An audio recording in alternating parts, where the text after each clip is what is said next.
अब हम विधिवत रूप से अगर शुरू करें तो सबसे पहला जो टॉपिक है हमारा वो है भौतिक राशि। भौतिक राशि किसे कहते हैं?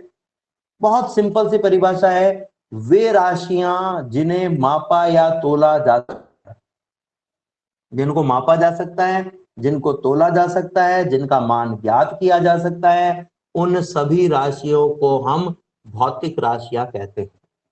जैसे उदाहरण के तौर पर हम लंबाई को माप सकते हैं तो लंबाई भौतिक राशि है, हम द्रव्यमान को माप सकते हैं तो द्रव्यमान भौतिक राशि है, हम समय को माप सकते हैं तो समय भौतिक राशि है।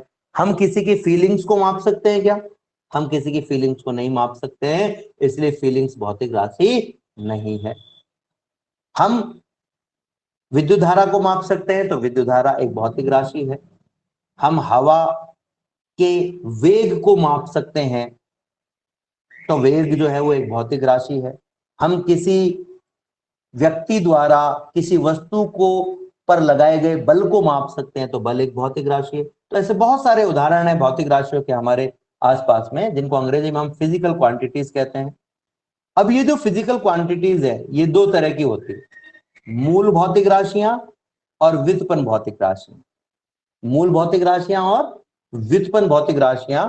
मूल भौतिक राशियां जिनको अंग्रेजी में फंडामेंटल फिजिकल क्वांटिटीज भी कहते हैं। बहुत इंपॉर्टेंट चीज है बेटा, मूल भौतिक राशियां क्या है ध्यान से समझना। वे राशियां जो किसी अन्य राशि पर निर्भर नहीं करती हैं। नंबर एक बात, वे राशियां जो किसी भी अन्य राशि पर निर्भर नहीं करती है, अन्य राशियों से वे स्वतंत्र होती हैं, जिनको किसी अन्य राशि के रूप में व्यक्त नहीं किया जा सकता है, या हम ये कहें कि जिनके सूत्र को किसी अन्य राशि के रूप में व्यक्त नहीं किया जा सकता हो, उन्हें हम कहते हैं मूल भौतिक राशि। और एक और परिभाषा मैं इसके साथ में दे रहा हूं कि इन मूल भौतिक राशियों के जो मात्रक होते हैं उन्हें हम कहते हैं, इन मूल भौतिक राशियों के जो मात्रक होते हैं उन मात्रकों को हम कहते हैं मूल मात्रक। मूल भौतिक राशियां क्या है? वे भौतिक राशियां जो किसी अन्य राशि पर निर्भर नहीं करती हैं, अन्य राशियों से स्वतंत्र होती है। अब देखो, निर्भर करना और स्वतंत्र होने में एक छोटा सा डिफरेंस है। जैसे मैं कहता हूं कि द्रव्यमान m, तो द्रव्यमान m जो है वो राशि स्वतंत्र राशि किसी पर निर्भर नहीं करती, लेकिन किसी वस्तु का जो द्रव्यमान है वो निर्भर करता है। द्रव्यमान और वस्तु का द्रव्यमान में अंतर। द्रव्यमान मैंने कहा है कि भाई एक चीज है, ठीक है। अब वस्तु का द्रव्यमान किस पर निर्भर करता है? वस्तु में कणों की संख्या पर निर्भर करता है। वस्तु में जितने ज्यादा कण होंगे, जितने ज्यादा परमाणु होंगे, जितने ज्यादा अणु होंगे, उसका द्रव्यमान उतना ही ज्यादा होगा।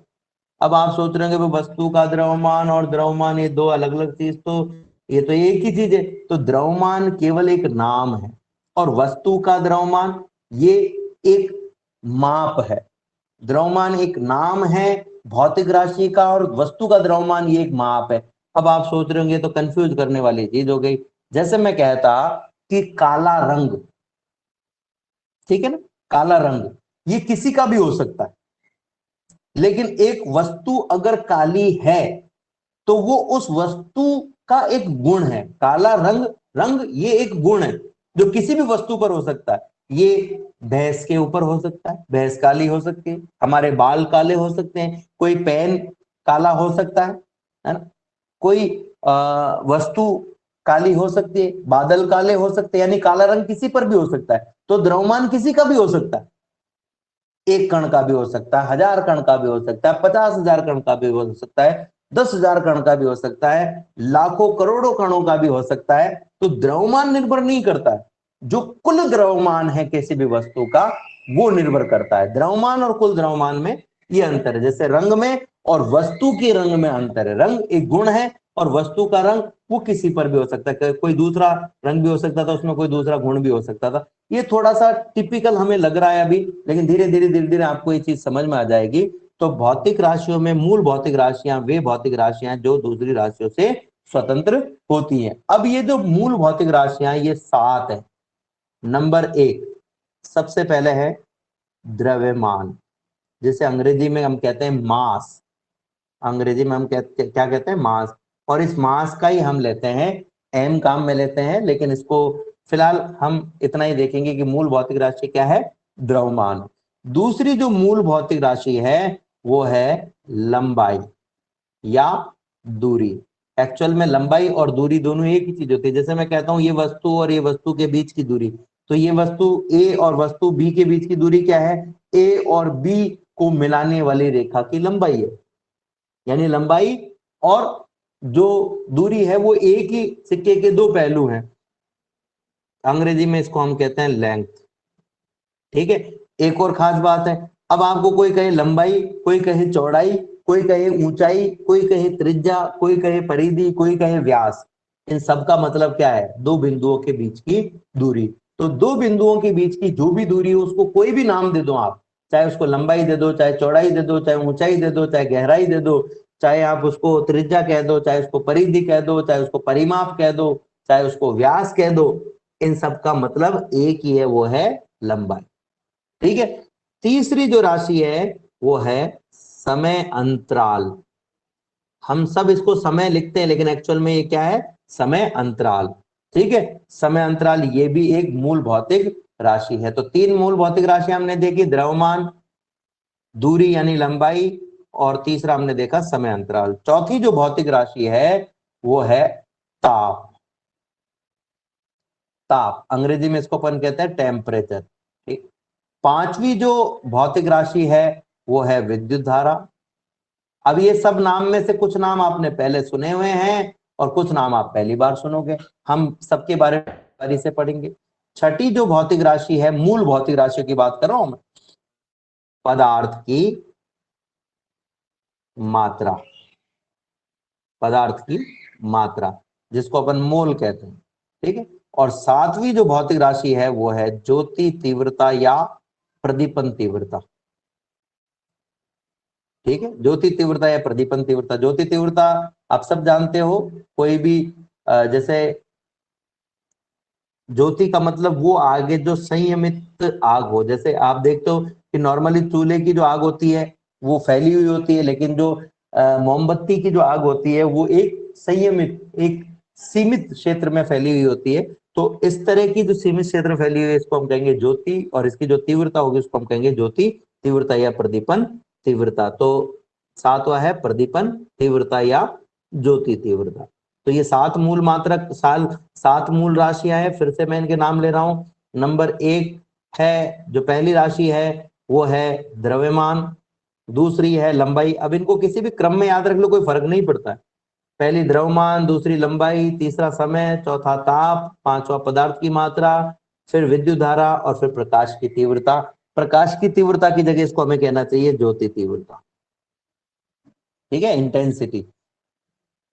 दूसरे प्रकार की जो राशियां हैं वो कहलाती है डिराइव्ड फिजिकल क्वांटिटीज, यानी व्युत्पन्न भौतिक राशियां। बहुत ही आसान सी परिभाषा है, ऐसी राशियां जो मूल भौतिक राशियों से मिलकर बनी होती है, से प्राप्त होती है, या हम कहें से मूल भौतिक राशियों से मिलकर के बनी हुई होती है, या मूल भौतिक राशियों से व्युत्पन्न होती है, उन्हें हम कहते हैं व्युत्पन्न, यानी उत्पत्ति हो रही है। अब जैसे मैंने कहा, एक उदाहरण ले रहा हूं मैं, वेग या चाल। अब देखो चाल क्या होता है? चाल बराबर होता है दूरी बटा समय। ठीक है। अब दूरी क्या है? मूल भौतिक राशि, और समय क्या है? ये भी मूल भौतिक राशि है। तो जो चाल है वो दो मूल भौतिक राशियों से मिलकर के बनी हुई है। तो चाल को हम क्या कहेंगे? व्युत्पन्न भौतिक राशि। और दूरी और समय को क्या कहेंगे? मूल भौतिक राशि। ठीक है। सात मूल भौतिक राशियां हैं, उनसे मिलकर के जो भी राशि, आप जैसे मान लो हम त्वरण की बात करें, तो जो त्वरण होता है वो होता है वेग में परिवर्तन। वेग में परिवर्तन बटा समय अंतराल। अब वेग में परिवर्तन निकालना है तो आपको क्या निकालना पड़ेगा? वेग निकालना पड़ेगा, और वेग बराबर होता है विस्थापन बटा समय। तो वेग जो है वो विस्थापन यानी एक प्रकार से दूरी है, और समय से मिलकर के बना हुआ है। तो वेग एक कैसी राशि हो जाएगी? जो सूत्र हमने चाल का देखा ठीक वैसा ही वेग का सूत्र होता है। फर्क इतना सा है, यहाँ दूरी की जगह आ जाता है विस्थापन। ठीक है। तो विस्थापन भी एक प्रकार की दूरी, और समय भी दूरी। समय तो समय है ही, तो दूरी को हमने क्या माना था? मूल भौतिक राशि। समय भी क्या है? मूल भौतिक राशि। तो ये दोनों तो मूल भौतिक राशि है, लेकिन वेग या चाल मूल भौतिक राशि नहीं है, ये इससे मिलकर बनी हुई है, तो त्वरण भी इन्हीं से मिलकर बना हुआ है। इसका मतलब त्वरण भी क्या हो गया, व्युत्पन्न भौतिक राशि। तो वो भौतिक राशि जो जिसको मूल भौतिक राशियों के पदों में लिखा जा सकता हो, में व्यक्त किया जा सकता हो, उसे हम कहते हैं व्युत्पन्न भौतिक राशियां। अब इसके उदाहरण हमने अभी भी देख लिया, एक तो चाल देख लिया, वेग देख लिया, त्वरण है इसका उदाहरण, बल है, संवेग है, ऊर्जा है, प्रतिरोध है, दाब है, घनत्व है, आवृत्ति है। ठीक है, ऐसे बहुत सारे मतलब आप ये जितनी भी भौतिक राशियां पढ़ोगे, जितनी भी राशियां पढ़ोगे, इनमें अधिकांश जो भौतिक राशियां है वो व्युत्पन्न भौतिक राशियां, वो अधिकांश जो भौतिक राशियां वो कौन सी राशियां है, व्युत्पन्न भौतिक राशियां हैं। अब अगर इससे आगे हम चलें, ये छोटे छोटे से टॉपिक है, आगे के जितना भी हम पढ़ने वाले हैं इस पूरी किताब में, उनको समझने के लिए आवश्यक टॉपिकों में से तो अगला टॉपिक जो पढ़ना है वो है हमारा मात्रक। मात्रक दो शब्दों से मिलकर के बना हुआ है, मात्रा प्लस एक। अगर मैं मोटे मोटे रूप में बताना चाहूं तो ये दो चीजों को बताता है, एक तो किसी भी चीज की मात्रा को व्यक्त करता है, और दूसरा उसके एक होने को व्यक्त करता है। मात्रा और एक होने को व्यक्त करता है। अब जैसे मैंने कहा कि ए बिंदु से बी बिंदु की दूरी 7 मीटर है, ठीक है, तो ये जो मीटर है ये बताता है कि ये जो दूरी है वो ज्यादा होगी या कम होगी, क्योंकि छोटी दूरियों के लिए हम या तो मिलीमीटर काम में लेते हैं या सेंटीमीटर। जो आपने पढ़े मैं उन्हीं की बात कर रहा हूं, मैं जो आपने नहीं पढ़े उनकी अभी बात नहीं कर रहा हूं। इससे भी छोटी दूरियों के लिए और भी मात्रक होते हैं जिनके बारे में आप आगे पढ़ोगे। आप इससे भी आगे पढ़ोगे, पारसेक के बारे में पढ़ोगे, आप प्रकाश वर्ष के बारे में पढ़ोगे, आप एंगस्ट्रम के बारे में एंगस्ट्रम के बारे में पढ़ोगे, आप और भी छोटी दूरियों के बारे में, फर्मी के बारे में पढ़ोगे। लेकिन अभी मैं केवल किन की बात कर रहा हूं, जो आपने पढ़े हैं। और अगर मान लो इस मीटर की जगह होता किलोमीटर, तो आप कहते साहब ये किलोमीटर, इसका मतलब ये बड़ा है, मीटर छोटा है, मिलीमीटर और भी, सेंटीमीटर और भी छोटा है, मिलीमीटर और भी छोटा है। तो ये एक तरीके से मात्रा को व्यक्त कर रहे हैं, ठीक है। और दूसरा इसके एक होने को भी ये दर्शा रहे। अब जैसे मान लीजिए कि हमने लिखा किसी भौतिक राशि का मात्रक 5 किलोग्राम मीटर प्रति सेकंड का स्क्वायर। अब दिखने में तो इसमें 3 मात्रक काम मिले, लेकिन ये पूरा मिलकर के एक ही मात्रक बनाता है जिसको अपन कहते हैं न्यूटन। यानी ये बताता है कि ये एक राशि है, 3 राशियां नहीं है, ये एक राशि, ठीक है। और ये जो न्यूटन है ये बताता है कि इस बल का मान ज्यादा होगा या कम होगा, क्योंकि जो छोटा मात्रक है इसका वो होता है डाइन। अब आप आगे जब पढ़ोगे तो आपको समझ में आ जाएगा कि डाइन छोटा मात्रक क्यों है और न्यूटन बड़ा मात्रक क्यों है। हालांकि इसको बड़े और छोटे के रूप में नहीं, हम इसको दूसरे रूप में पढ़ेंगे। तो पहली चीज तो इसने मात्रा को बताया, ठीक है, और दूसरा इसके एक होने का एहसास कराया। तो मात्रा को जब बता रहा तो मात्रा तो हमें तभी पता चलेगी जब हम किसी को चीज को माप सकेंगे, तोल सकेंगे। तो किसी भी भौतिक राशि के लिए मापन के लिए निश्चित किया गया जो मान है उसको हम कहते हैं मात्रक। जैसे हमें निश्चित कर दिया भाई छोटी दूरी नापनी हो तो आप सेंटीमीटर में नापना, बड़ी दूरी नापनी हो तो आप मीटर में नापना, और बड़ी दूरी नापनी हो तो आप किलोमीटर में नापना। तो ये जो किलोमीटर, सेंटीमीटर, मीटर है, ये दूरियों के क्या है, ये मात्रक है, ठीक है। और भी एक खास बात है कि किसी भी भौतिक राशि का जो मात्रक होता है वो उसके आंकिक मान के व्युत्क्रमानुपाती होता है। अब आप सोच रहे होंगे कैसे। जैसे मान लो ये एक पिंड है, ये एक दूसरा पिंड है, दोनों के बीच की दूरी है 100 सेंटीमीटर। अगर मैं इसको लिखता मीटर में तो 1 मीटर। जैसे हमने बड़ा मात्रक लिया, जो अंक है उसका मान कम हो गया, और छोटा मात्रक लिया तो अंक का मान बढ़ गया। यानी हम ये कह सकते हैं कि किसी भी भौतिक राशि में जो अंक है वो तब ज्यादा आएगा जब छोटा मात्रक काम में लोगे, और जब बड़ा मात्रक लोगे तो अंक छोटा आएगा, छोटा मात्रक लोगे तो अंक बड़ा आएगा। यानी हम ये कह सकते हैं कि जो n है यानी अंक है वो मात्रक के व्युत्क्रमानुपाती। अगर मात्रक को यूनिट से कहे, अंक को n नंबर से कहे, तो हम कहेंगे जो नंबर है वो मात्रक के व्युत्क्रमानुपाती। अब आप देखो एक खास बात पता चल रही है, 1 मीटर बराबर 100 सेंटीमीटर। मैं इसको अलग लिख देता हूं, 1 metre is equal to 1 metre is equal to 100 centimetre.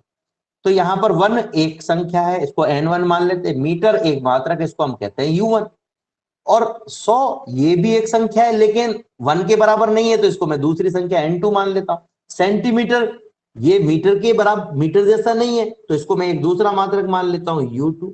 यानी हम देख रहे हैं कि n1 u1 बराबर n2 u2, मतलब किसी संख्या और उसके मात्रक का गुणा किसी दूसरी संख्या और दूसरे मात्रक के बराबर हो सकता है, यदि उनके मध्य आपको संबंध पता है तो। जैसे मुझे मीटर और सेंटीमीटर में संबंध पता है कि 1 मीटर 100 सेंटीमीटर के बराबर, ठीक है, लेकिन इसकी एक शर्त है। ये जो मैंने सूत्र लिखा है n1 u1 बराबर n2 u2, ये समीकरण सही होने के लिए जो आवश्यक और अनिवार्य शर्त है वो है u1 और u2 एक ही भौतिक राशि के मात्रक होने चाहिए। अब उदाहरण के तौर पर मैं अगर इसको लिखूं तो मैं इसको ऐसे समझ सकता हूं कि अगर मान लो u1 तो होता द्रव्यमान का मात्रक, हम कहते हैं 5 किलोग्राम, दूरी का मात्रक, दूरी में हम लिख देते मान लो मीटर, तो क्या मीटर में कोई संबंध हो सकता है? हम कहेंगे नहीं हो सकता, यानी बराबर नहीं आएंगे। तो सबसे पहली शर्त क्या है? दोनों एक ही चीज की होनी चाहिए। किलोग्राम द्रव्यमान का है, मीटर दूरी का है, तो हम कहेंगे इनमें कोई संबंध नहीं आएगा। किलोग्राम की जगह अगर मैं द्रव्यमान का कोई मात्रक लेता तो द्रव्यमान का है ग्राम, तो आप कहेंगे इनमें संबंध आ सकता है। कितने का आएगा कि 1 किलोग्राम और ग्राम में क्या संबंध होता है, ये मुझे पहले से याद रखना पड़ेगा। पर एक बात जैसे हमने अभी भी मीटर और किलोमीटर में देखी, ऐसे किलोग्राम बराबर 1000 ग्राम, बड़ा मात्रक तो अंक छोटा, छोटा मात्रक तो अंक बड़ा, ठीक। राशि का जो आंकिक मान है वो इस मात्रक के हमेशा व्युत्क्रमानुपाती होता है। व्युत्क्रमानुपाती यानी उल्टा, बड़ा मात्रक लोगे तो छोटा अंकिक मान आएगा, छोटा मात्रक लोगे तो बड़ा अंकिक मान आएगा, ठीक है। तो ये हम n इज प्रपोज आगे अपने पास में 1/u, 1/u लिखने का, और अगर एक के बढ़ने से दूसरा बढ़े तो हम, ठीक है, तो परक्रमानुपातिक का चिन्ह है जो मैंने बनाया ना यहाँ, या अनुक्रमानुपातिक यानी प्रोपोर्शनल, ठीक है। तो इस तरीके समझ सकते हैं। आगे इससे अपन चले तो के बारे में, जैसे टू यू इस प्रोपोर्शनल 1/u हो गया 1/n, n is proportional to u, तो u इज प्रोपोर्शनल टू हो गया 1/n। एक ही बात है, उल्टा भी कर सकते हो, इस इधर लेकर आ जाओ या इस u को इधर लेकर आ जाओ, तो आपके पास में देखो ये प्रोपोर्शनलिटी है, इस प्रोपोर्शनलिटी का मतलब था n is proportional to 1/u, मतलब ये कह रहे हैं कि u n जो है वो u पर कितना निर्भर करता है, ये इससे पता नहीं, ये इससे पता नहीं चलता है कि कितना निर्भर कर रहा है। ये कैसे पता चलेगा भाई ये कितना निर्भर कर रहा है? तो हम ये कहेंगे कि जो n और u है कितना निर्भर करते हैं, इस प्रोपोर्शनलिटी को हटा करके कांस्टेंट लगाना, प्रयोगों द्वारा या गणनाओं द्वारा आपके पास में आ जाएगा n, आपने कोई कांस्टेंट ले लिया, नियत राशि 1/u, ये u को इधर लेके चले जाओ, तो आपके पास u बराबर कांस्टेंट, ठीक है, n इंटू यू कांस्टेंट हो गया। बराबर कांस्टेंट का मतलब क्या है? इसका मतलब है कि अगर मात्रक के हिसाब से मैं और मात्रक लूं और दूसरे मात्रक के हिसाब से आंकिक का मान और मात्रक वो हमेशा बराबर आएंगे, n1 बराबर n2 u, ठीक है।